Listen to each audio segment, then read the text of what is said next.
really just how to get a community built, how to make sure everyone learns about you, because in this world, it's actually not that easy anymore. We have a situation now where if you want to advertise your ICO or your token generation event, you can't do that now on Facebook or Twitter or Google or almost anywhere else. In fact, the world's most popular email service provider, MailChimp, recently actually said that they're going to stop people from sending emails that have ICO details in them. That's an incredible development and something that makes marketing your token, your blockchain technology very, very difficult. So we're going to talk about how to make that an awful lot easier using PR, using press, using journalists, and some alternate ways. We'll get into some of the other ways that we can tell everybody about what we're doing, because if you don't tell everyone about what you're doing, you won't build a community, and if you don't build a community, you won't get a result when you do have your generation event. So, without further ado, I'd like to invite all of our panelists to join me, and I'll start by asking them to explain who they are. So please welcome our panel. Motti.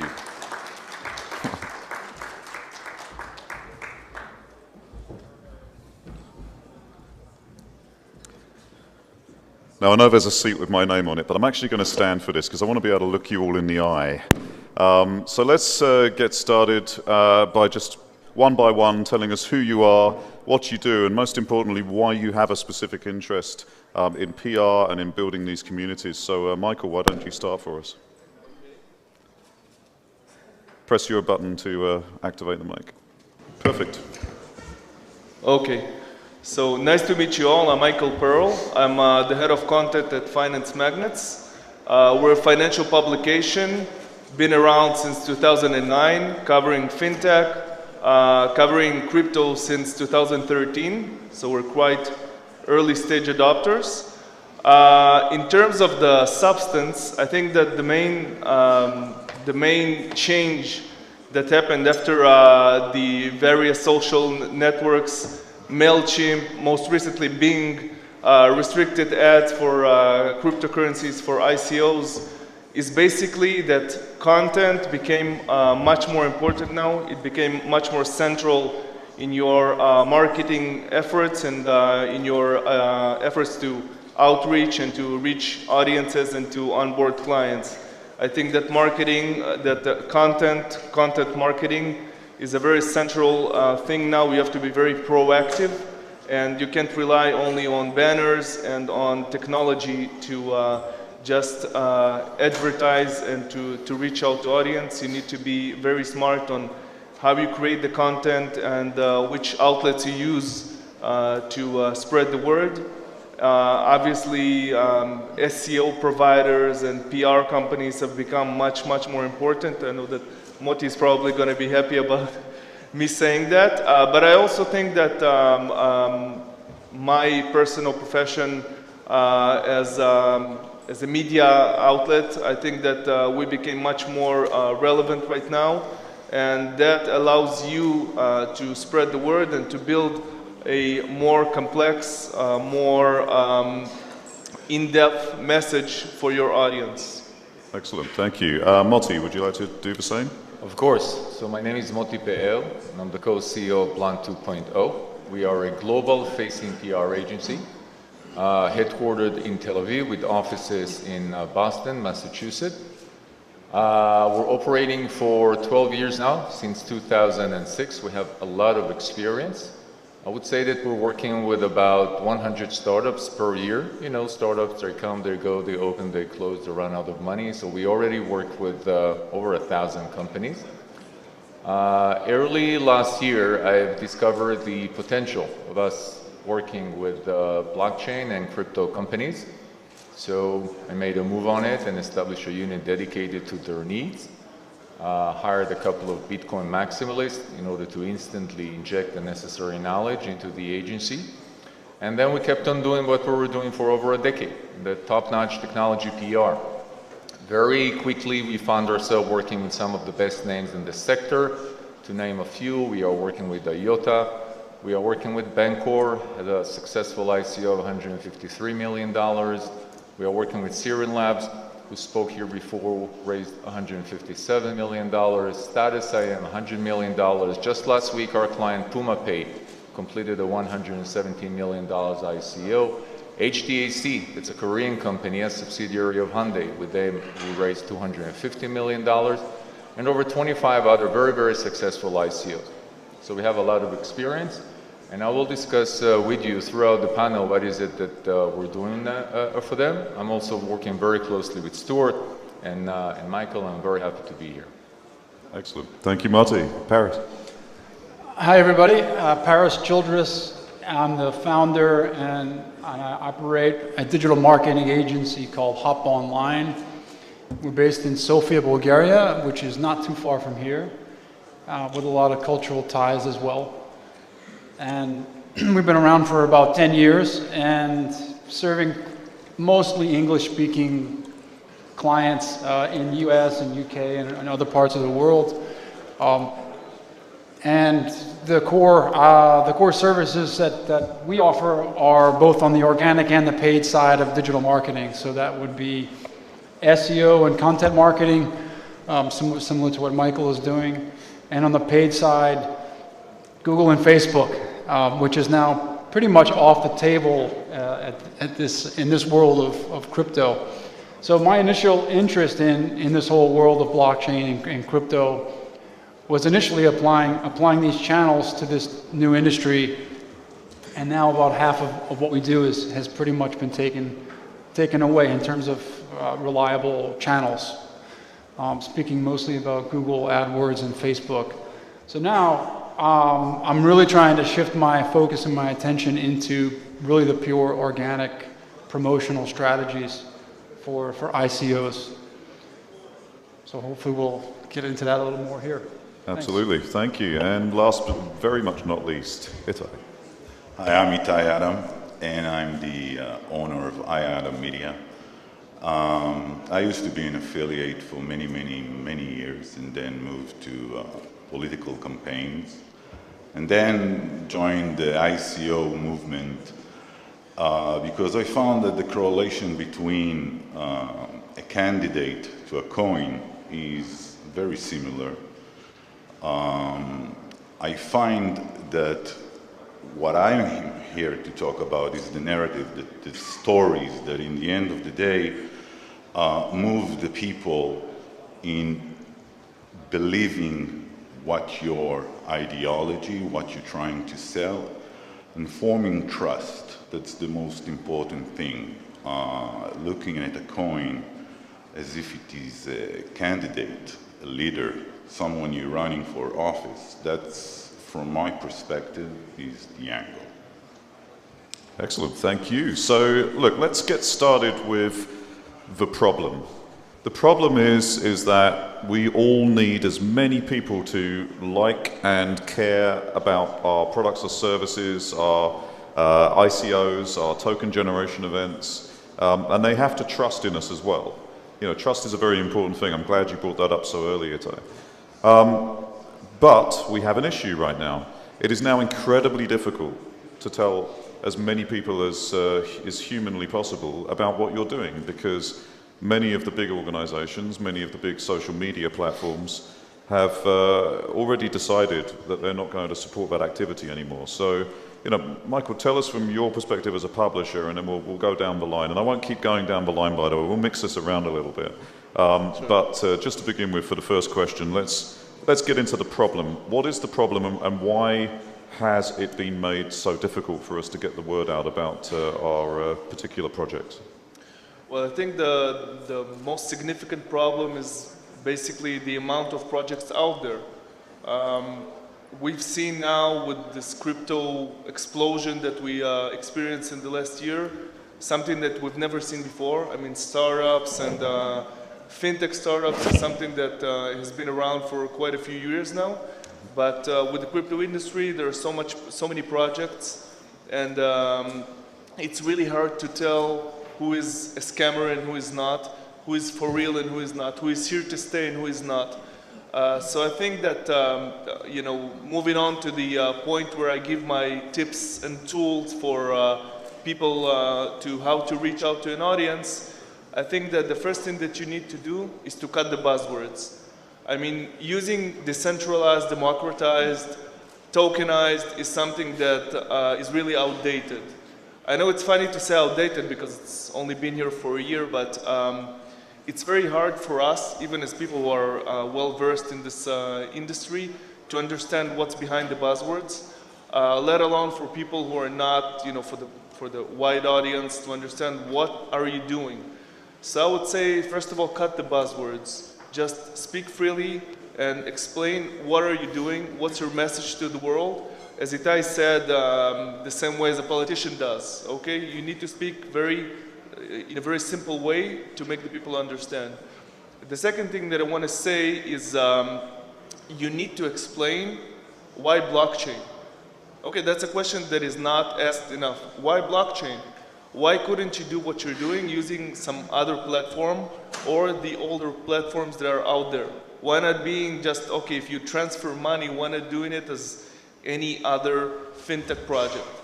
So I think that that's one of the first questions needed to be asked, and that's one of the first answers needed to be addressed, is why blockchain? Why is your platform suitable for blockchain? What is the advantage of blockchain in your platform? And then all the rest are secondary questions. Yeah, I believe that's very important. I mean, I don't know if you know this, but on an average day, I get about 100 pitches for products and services that people want me to write about in VentureBeat. And at the moment, about 50% of those are blockchain technology related. Yeah. And Motti is fully aware, because he receives my questions whenever I do pick up one of his press releases, that my first question is, why should you be using blockchain to do this, right? That's right. You know, why not just do it in any other traditional way? It's very important. I'm glad you brought that up. Motti, what's, from your perspective, as somebody that is sending these press releases out to journalists and asking them, you know, are you interested in this? Can you write about this? What are some of the things that you do in order to get our attention and make sure that you know, we pay attention and take notice? Yeah, so even before that, just like you get 200 pitches a day, I get about 10 white papers per day. And believe it or not, I have a person in a full position. His official job description is our in-house blockchain maximalist. His name is Sharon, very nice guy. And he's actually sitting the entire day reading through white papers to make sure that we're not collaborating with any scammers, and that the project that we're actually taking are those that I can name drop here in this event, and not fail project. So the first thing is to sift through the crap. And once you get a project, you need to make sure that they rise above the crowd, because nobody cares about another project that is claiming to transfer value from one person to another, or another entity to another. You need something unique. And something unique, for example, would be Isaac over there. Stand up, my friend. Yeah, you. So Isaac, in 5 words, what is it that you do?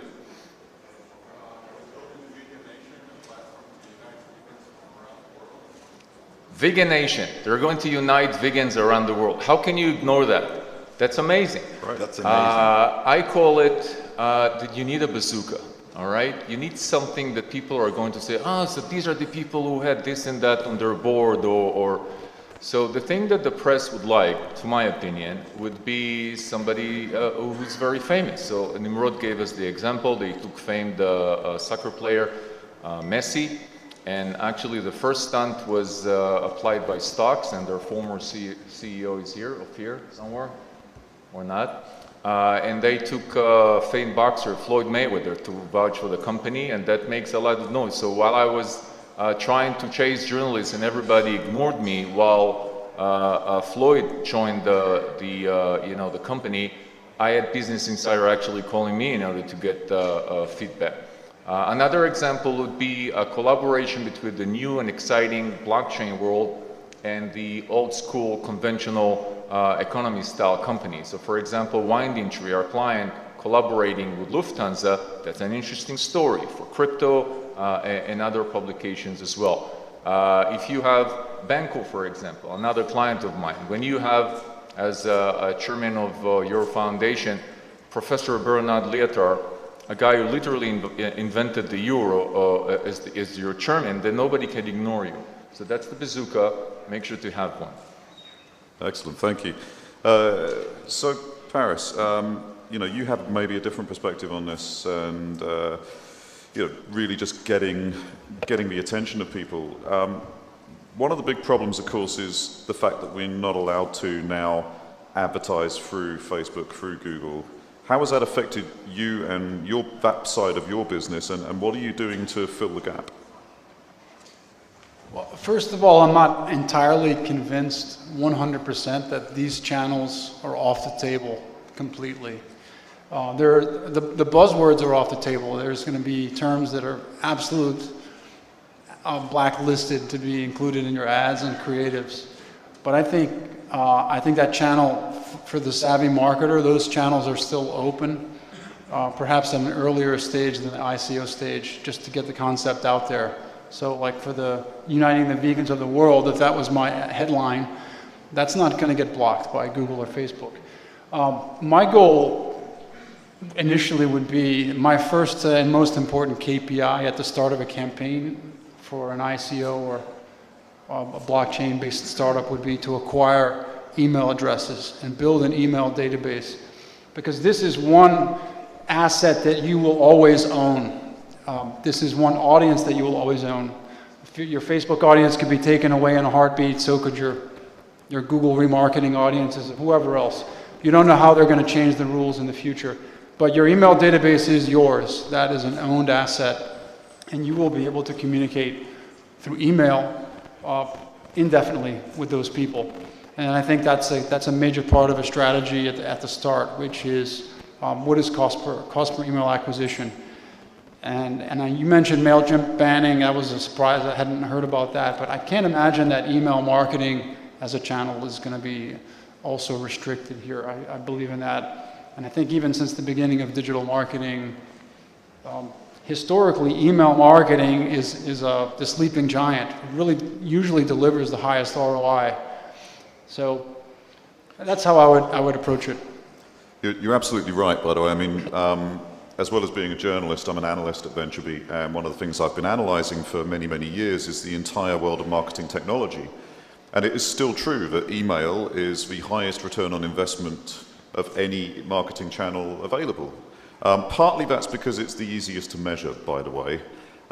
It's easy for us to measure return on investment on email because we know how many people saw the email, how many people clicked through the email, how many people went all the way through to the checkout and bought something from the email. We know all of that. It's much, much harder to measure a television advertisement, for example, where you don't know who's watching the screen. And you certainly don't know if they've gone through to their smartphone and placed an order, unless you do some really, really clever stuff. So email is incredibly high ROI, but we mustn't put it on a pedestal too much because it's incredibly easy to measure as well, and that's the reason. We'll pick up on email in a little bit because I feel like we should mention those 4 letters that everyone is seeing in their emails right now, which is GDPR, so we should discuss that for a second. But first, Itai, you brought up an interesting thing about coin as a candidate. I really like that entire concept, but I want to just challenge you on something and get your thoughts on this. Whenever we do put something out to the masses, whether it's via email marketing or whether it's because somebody like VentureBeat has covered the story and now everyone knows about it, what invariably happens is that some people who don't like that coin go out there and start spreading FUD, fear, uncertainty, and doubt about that coin. They'll be on Twitter saying, oh yeah, this is great news, but don't you know this is a really bad idea because, and then they'll come up with all sorts of fake reasons, why you shouldn't invest in that coin. And it happens every single time. There's a spike in interest, and there's immediately a spike in FUD. That seems to be very much in line with a lot of political campaigns right now, right? We have a candidate go out. Exactly. How do we guard against that? How do we deal with it? What's the way to make sure we build the right level of trust with people and educate them as to what FUD might look like? Well, first you need to find the right candidate. I mean, there are 4 people on the stage. If I'm a campaigner and I want to run someone to office, I'll pick Mori because he looks like Superman and everyone can relate to it. The candidate is the story. I mean, the coin it's just like Moti said, it's the bazooka. If you have a coin for vegans, you have a coin for vegans, it's a story. Now you need to break this story into many segments and run just like a book of scenarios that can happen or won't happen. And I think that's your angle, that's the approach, that's the way you tackle this. Michael, have you seen this concept of whenever there's press on a particular coin, there's also lots of people who get angry about it, and how have you dealt with that? Well, I think that first of all, yes, the answer is yes, but to understand this, I think that I'll pick up from where Itai left, where he said that coins are like candidates. I can tell you that coins are like religions, because everyone is speaking from a position. I can tell you that when we cover something going on with Ripple, for instance, we get tons of comments from Ripplers who are saying that, no, it's not true, or the other way around, from Ethereum fans saying, yes, it is true. So in this world where people are speaking from a position because they invested their best money in it, you have a lot of fake news, you have a lot of misconceptions. And obviously, when a coin gets stronger, you have a lot of FUD surrounding it. From my point of view, I think that one of the best solutions for it, and basically it's crisis management, is to keep a good open channel with the media. Don't go to the media, so to speak, only when you need to send out a PR. Keep an open channel, because when something happens, I need to verify this. I think that my goal is to bring truth to my audience, to my readers, to my readership. In order to do that, we need to have an open conversation, because if you messed up, if you have some backdoor in your protocol, then we can discuss that, and then we can spread the word and say, for instance, how can we fix it? How will you reimburse your audience after a hack? So there are ways to deal with that. Crisis is sometimes a chance. But by being unprofessional about this with regards to you handling the media, you can do a lot of damage. Or, on the other hand, you can use it for your own good, even when you are in a crisis. Moti, is that relationship with the media, which I know you do a fantastic job of just keeping in touch with everybody all of the time. I've been on the other side of that. I've seen you in action. So, I see that for myself. I get that. But at the same time, a lot of these particular projects have a really rabid, amazing community. I mean, the one that springs to mind for me immediately is IOTA, which I know you have experience of. Every single time there's a piece of news about IOTA, there are 10,000 people talking about it online in a very positive sense. Do you need to work as hard with journalists now when there's a community that big and you can let the community do the work for you, or do you still have to keep maintain those relationships behind the scenes anyway? Actually, in order to have your microphone. Yeah. In order to have a successful project, you need to have 3 components in place. So obviously, PR is essential. To my opinion, is the most important, but I'm not objective. But you also need to have community management, and Nimrod actually from Syrian Lab mentioned it. They're going to be your ambassadors, and as Michael said, they're talking from the position, because most of them are token holders, and they're going to do the work for you. But also paid media is essential. You need to have all these 3 components working for you and working in synergy. With that said, many of those projects just appeared out of nothingness. They did a couple of young entrepreneurs with a presentation or a video clip, and all of a sudden they're worth $650 million. And you need somebody to be media trained on the company side, and you need to have an orderly crisis management system to handle it, whether internally and whether by an agency. And many of those projects don't have that in place, and this is why you see all kind of outbursts publicly on Twitter, people fighting with journalists. And that's not how it should be. Obviously, a company such as, I don't know, IBM or Intel wouldn't do that. But you need to adjust the mentality of a mature company very quickly, because the pace of blockchain is very, very, very quick. I mean, there is a saying that an internet year equals 16 regular years, and that means that if your website is 3 years old, it's basically 50 years and you need to replace it. I'm saying that a blockchain year actually equals 16 internet years. Things are moving so quickly, and part of it is because of the volatility. So the companies, the blockchain companies, need to adjust very, very quickly, also as far as their communications. Absolutely, and I get the concept of relativity there, because I certainly am a lot older than I seem.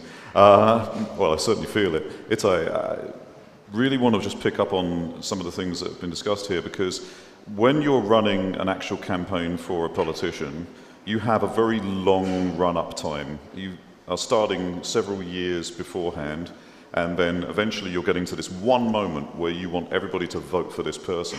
Yeah. We don't have that time in the blockchain world, as Moti just said. So how do we still build that community? How do we build that trust? How do we get people to vote for that coin when we don't have a lot of runway and we've got to do it in a super fast time? You need a strong front. I mean, look, in the 80s, we had Steve Jobs and Bill Gates. In the 90s, we had Sean Parker and Jeff Bezos. In 2000, we had Sergey Brin and Mark Zuckerberg. We now, with the blockchain, have Satoshi, which it's fiction. It's not even a character. And we have Vitalik, which is a supreme being. But that's it.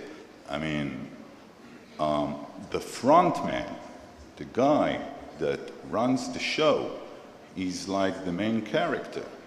He's the show. He needs to sell the company. The crises that you're talking about are opportunities. Nothing but opportunities, because a good showman, a good front, has the capability to change many narratives to the right or to the left. And if you are prepared for this, and you're waiting for the right moment, then you're on the top of the game.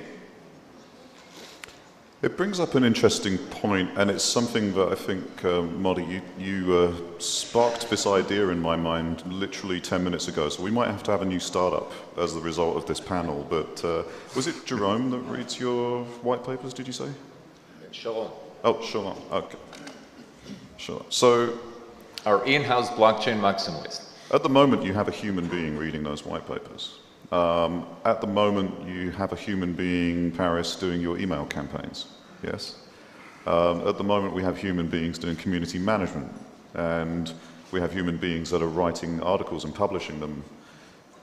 I'm really intrigued about the crossover between AI and blockchain and everything that we're talking about there. I mean, the answer to the speed issue in terms of building a community might be to let AI do it. The answer to reading white papers might be to let AI do it, and so on and so forth. How do we see AI playing into the future of email, of marketing, of community management, community building? Is it something that you've tangibly seen in the marketplace already? Is it something you think that might come in the future? Michael, what's your thought? I think that we will indeed see much more presence of AI technologies. I think, let's take your example of a FUD. We have ways to see if a FUD is, for instance, well organized and well centralized. We have ways to see what are the sources of this FUD and who is spreading it. Whether it's someone who is really coming from the grassroots and the person that is really got hurt by the company in some way, or is it some competitor that wants to harm the company? So for us, AI is definitely a way of fact-checking and of learning what are the sources of news.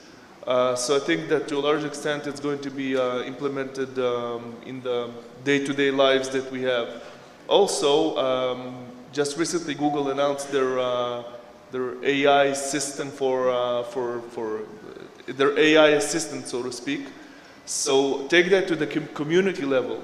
Speaking with the community, when you have an AI system that can send out a Telegram message once you announce something, once you have a problem, crisis management through AI, that is something that is definitely going to be a part of the future, of the near future. Paris?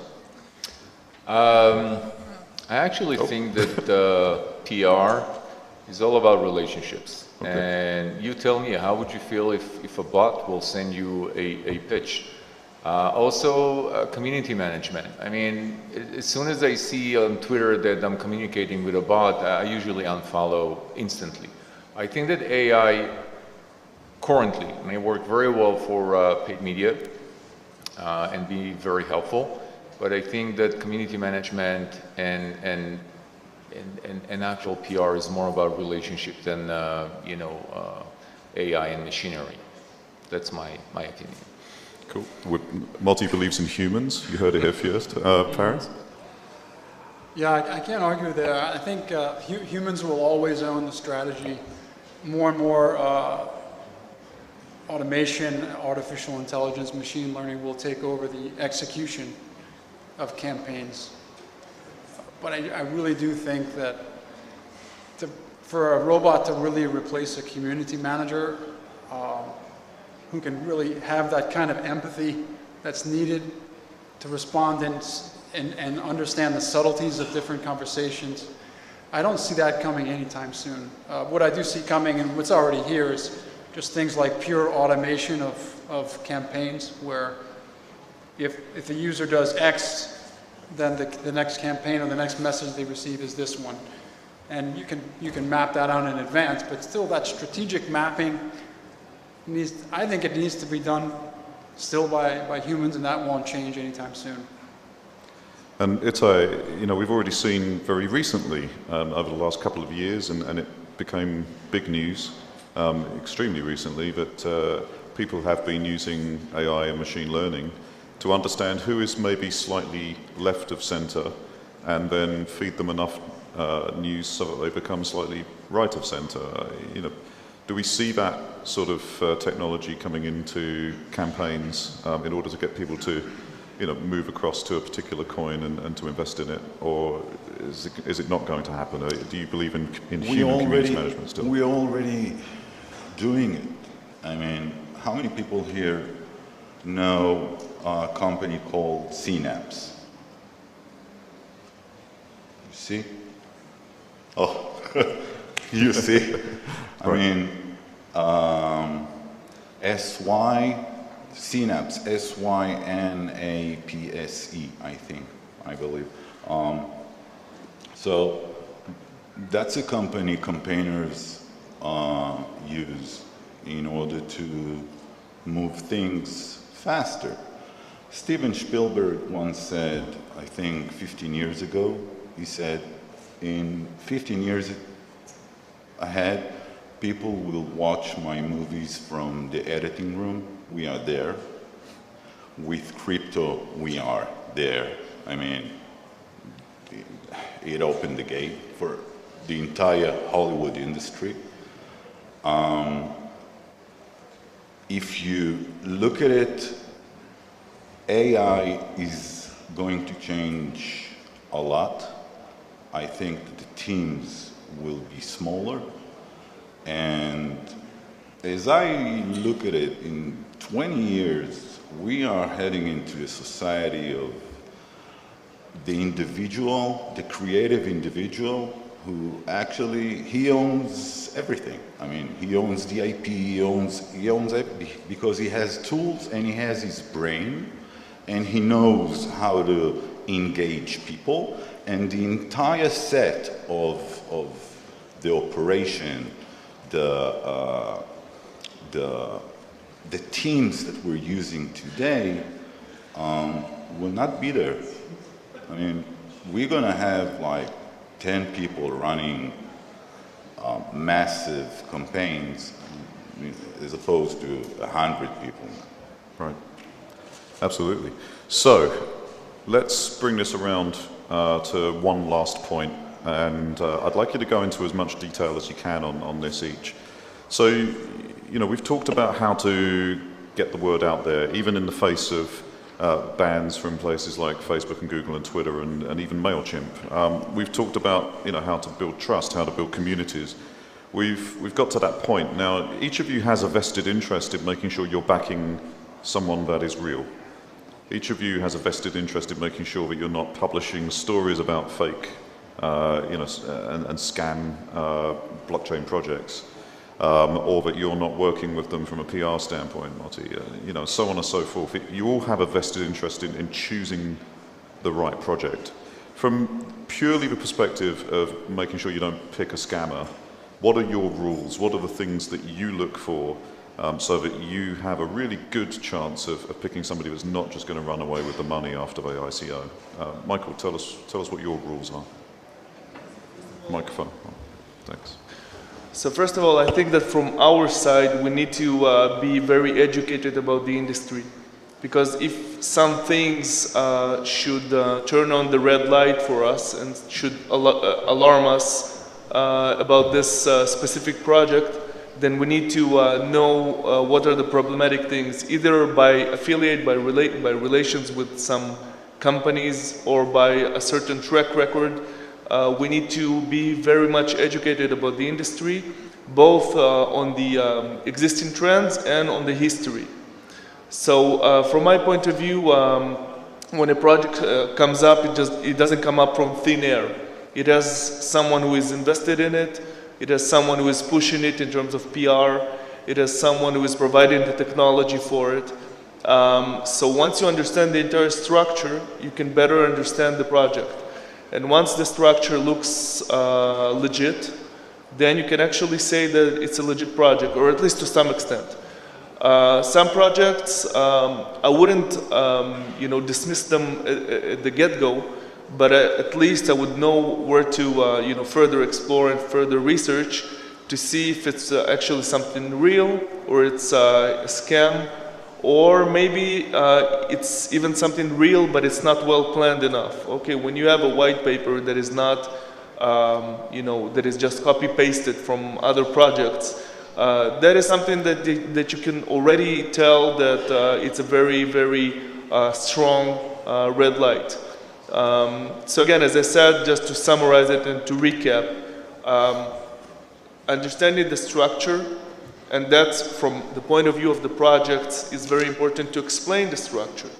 If somebody is invested in you and is a legit player, tell us. If your payment provider is a legit payment provider who is regulated, tell us. If you are regulated by a known entity, tell us.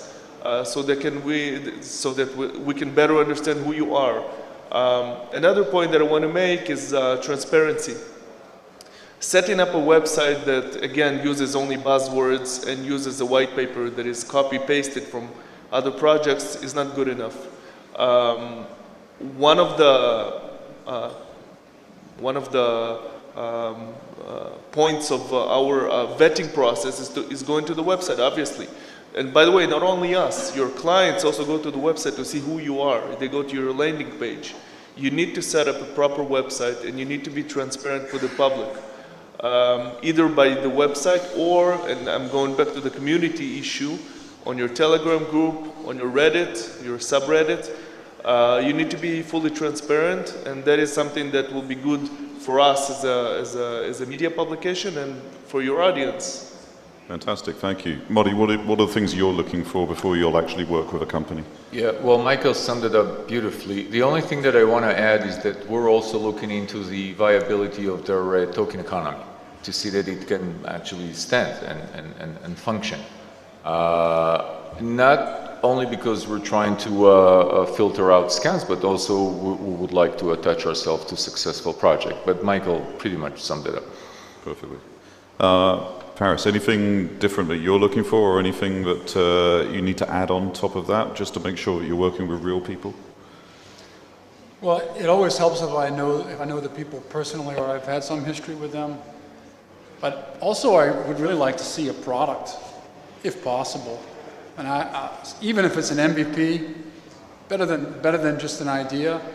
And I know that flips the whole thing maybe on its head here, because, well, normally you have an ICO to raise money to build that product, but what about raising some VC money? Take Krypton Capital has VC money to invest.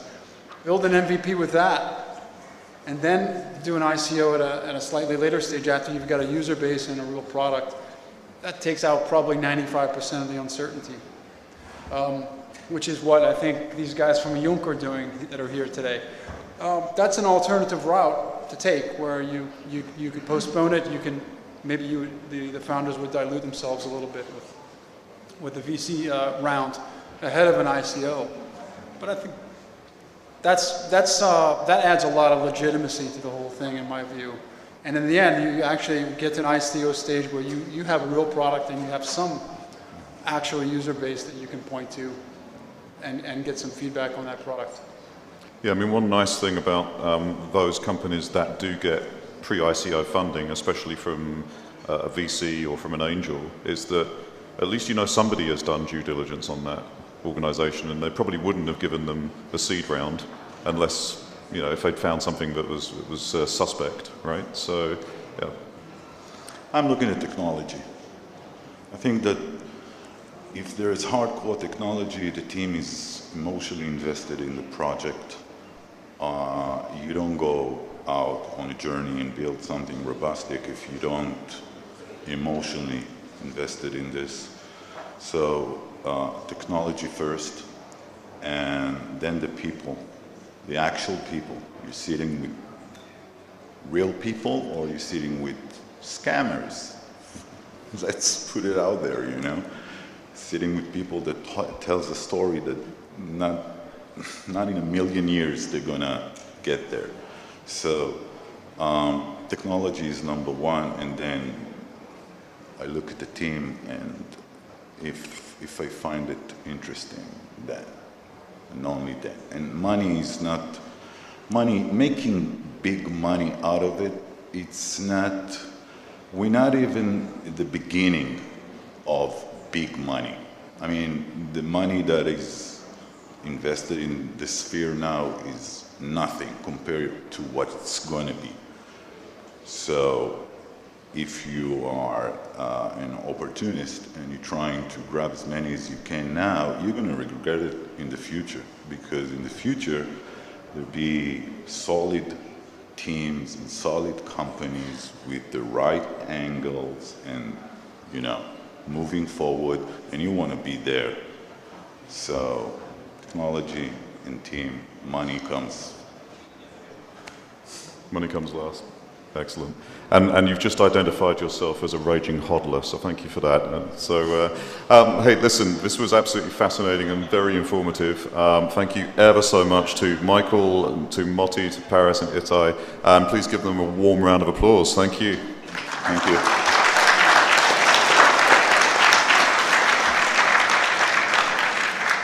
And now I believe we were the people that were standing between you and lunch, and we are no longer doing that. So, we're going to do questions as well. We have time for questions. Fantastic. I'm sorry, I just assumed everybody wanted to eat, Elisa. So, do you have any questions for our wonderful panel? We will run a microphone out to you, so don't start talking until you have the microphone. Yes, over there.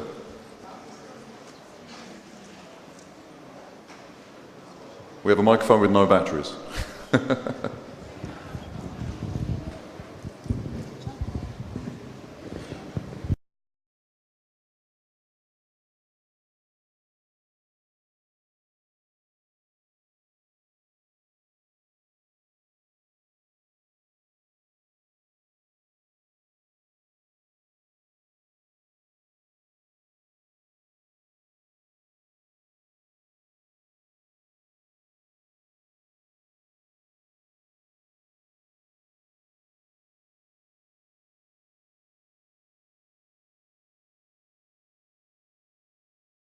Again? Just the question part.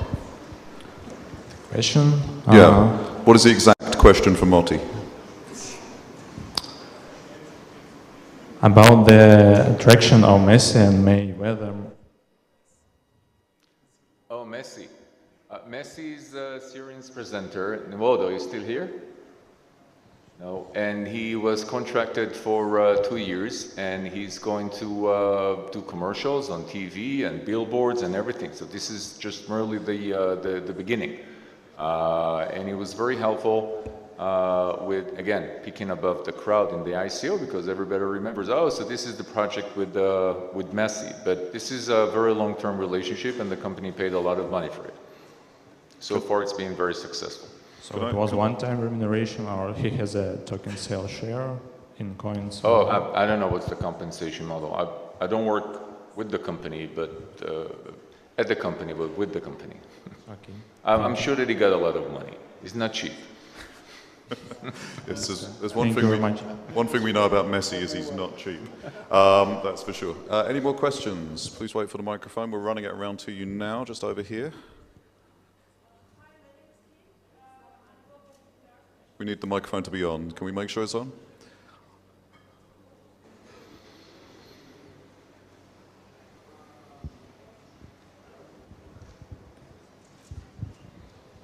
Just yell. Hello, can you hear me? No. Hello. Раз, два. Yes, shout.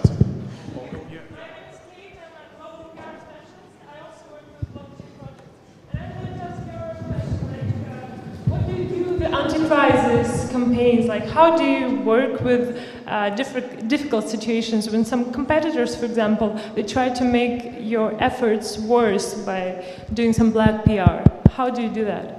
Yeah, well, first of all, there is a saying, all PR is good as long as they spell your name right. And just to give you an extreme example, we used to work with Ashley Madison, and that was a website, a network for cheaters, I mean people who practice infidelity. And the website was hacked, and their entire database was got public. And believe it or not, the next day it was first in each of and every app store on earth, just because people heard about it first. So it's a website for cheating, and you don't want to get caught. And it was hacked, and it was still being downloaded and used. So that's just an extreme example. If you're doing something right, you'll have haters. So I'm not afraid of it. You need to have a proper crisis management system in place and believe in what you do, and everything will be fine. If someone tells like you're a scam and it's not true, how do you work with those haters? So you just communicate the credibility of the people and the team and the product and the idea and the token economy, and you should trust what you're doing. Okay, thank you. Of course. Itai, any extra perspective on that? I believe that crises are fun. I mean, crises are opportunity, and if you have someone that's trying to tackle you, it's an opportunity, because having an enemy, an opponent, it's always great for the story. So it's an angle. So I'll add a little extra on that as an analyst, with my analyst head on. The recent furore over Cambridge Analytica has had zero effect on Facebook whatsoever. We've looked at the data, it's had no effect on them at all. Does everyone remember in here when the Samsung Note was blowing up and they wouldn't let you take it on a plane because it was catching on fire? Yeah. That speeded up the sales of the Samsung Note. They sold more of them.